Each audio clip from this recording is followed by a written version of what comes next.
Estudo do Catecismo da Igreja Católica, com o Padre Bruno Leonardo Braga. Desejei ver com a inteligência o que acreditei. Santo Agostinho.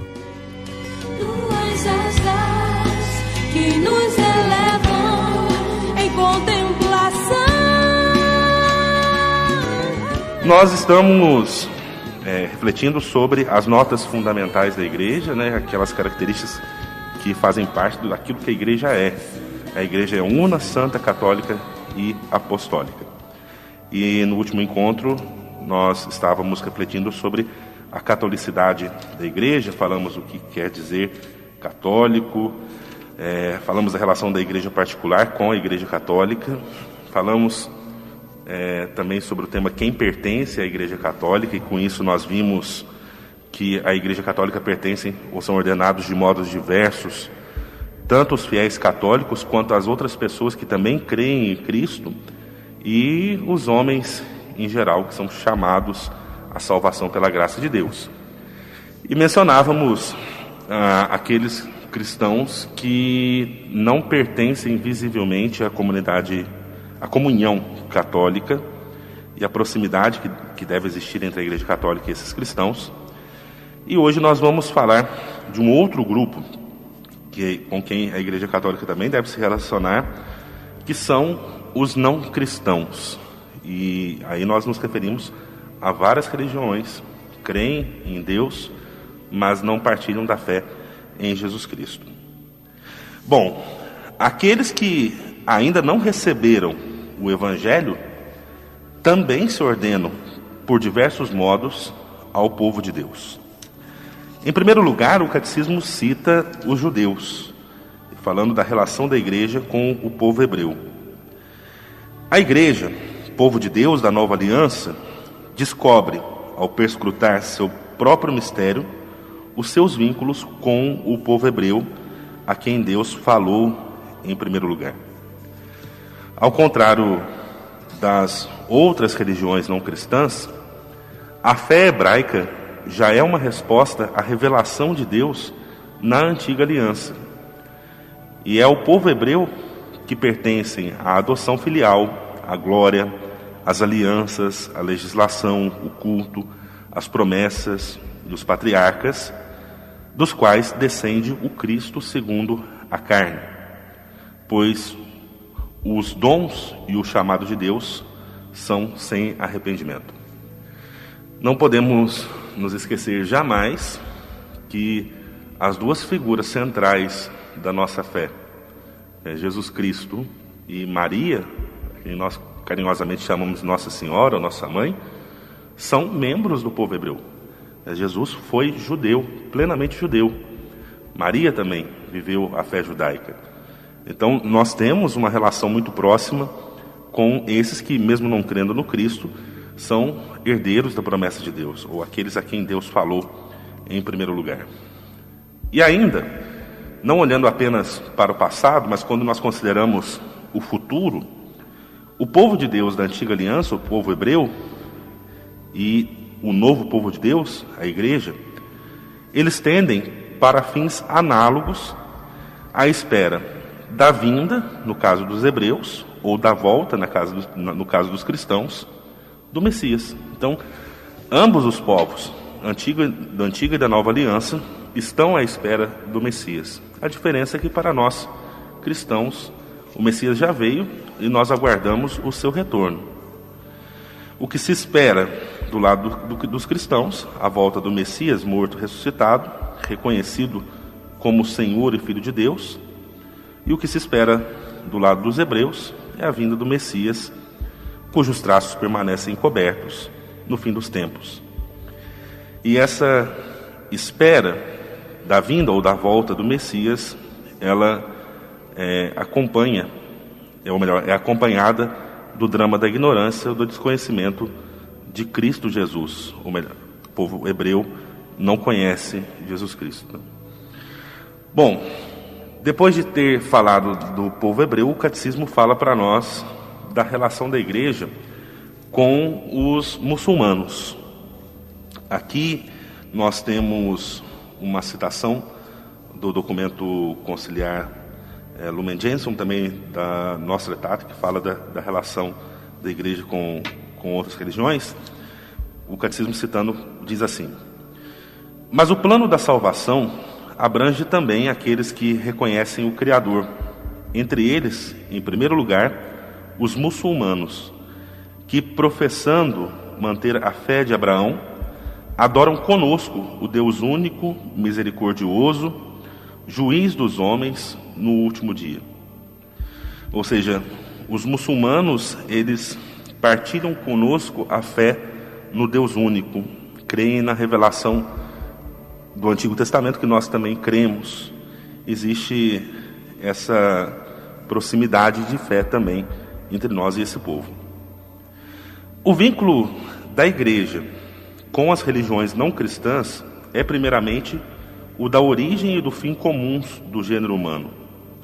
Aqui mais uma vez uma citação do documento conciliar Nostra Aetate.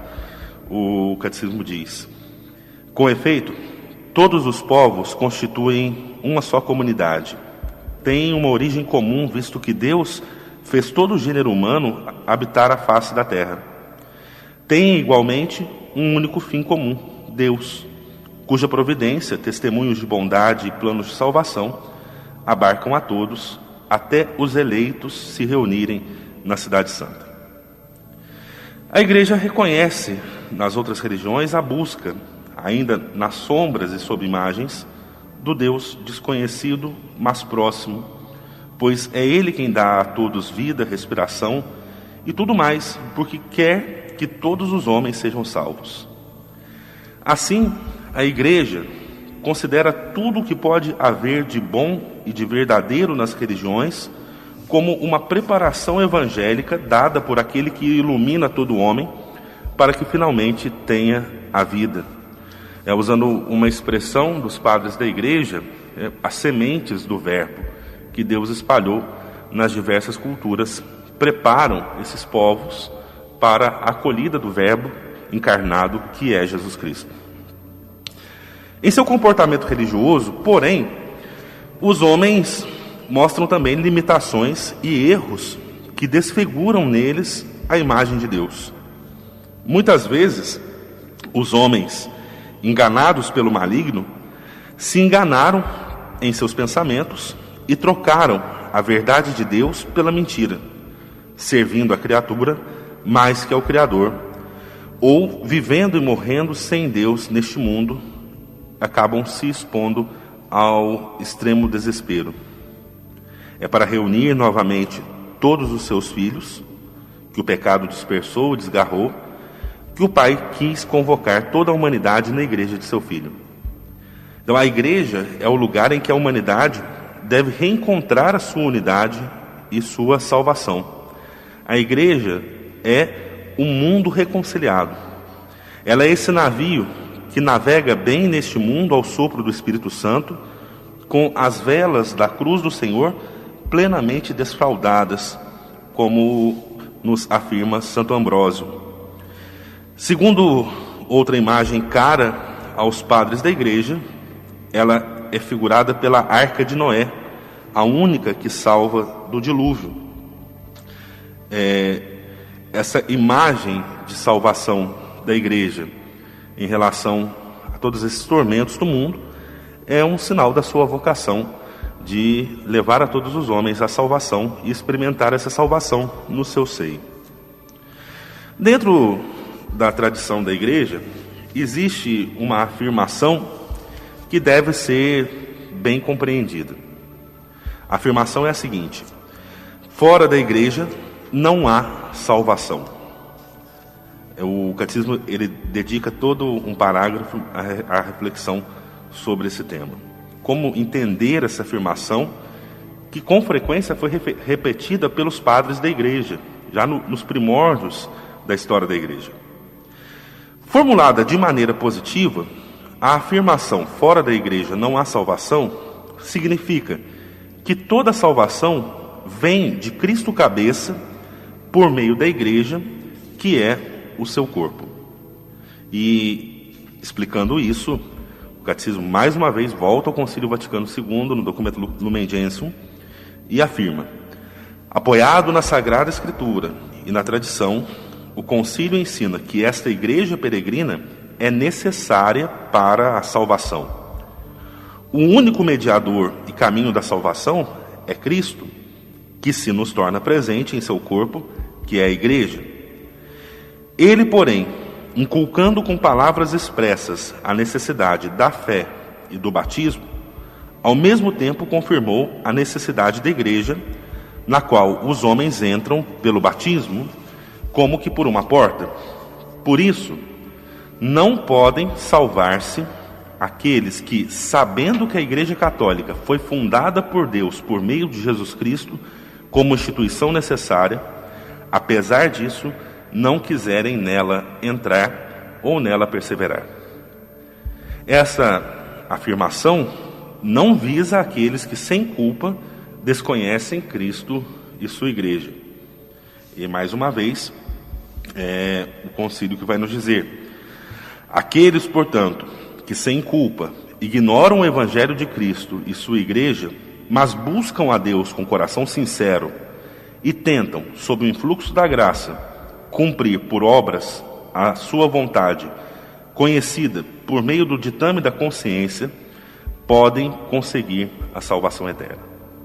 Então, a afirmação de que fora da igreja não há salvação não significa que aquelas pessoas que não pertencem visivelmente à igreja não possam se salvar. Deus tem seus meios para salvar as pessoas. Perdem a salvação aqueles que, sabendo claramente que a igreja foi constituída por Deus como instrumento de salvação, se recusam a nela entrar ou nela pertencer. Jesus mesmo no Evangelho diz: quem crer e for batizado será salvo. Então, a fé e o batismo, Jesus confiou à igreja. Agora, Deus pode, por caminhos dele conhecidos, levar à fé todos os homens que, sem culpa própria, ignoram o Evangelho, pois sem a fé é impossível agradar-lhe. Mesmo assim, cabe à igreja o dever e também o direito sagrado de evangelizar todos os homens. A missão, ela é parte constitutiva da igreja. A igreja existe para evangelizar, existe para cumprir o mandato missionário de Jesus. Então, no próximo programa, nós vamos continuar a nossa reflexão sobre a catolicidade da igreja, refletindo sobre a missão como uma exigência dessa mesma catolicidade.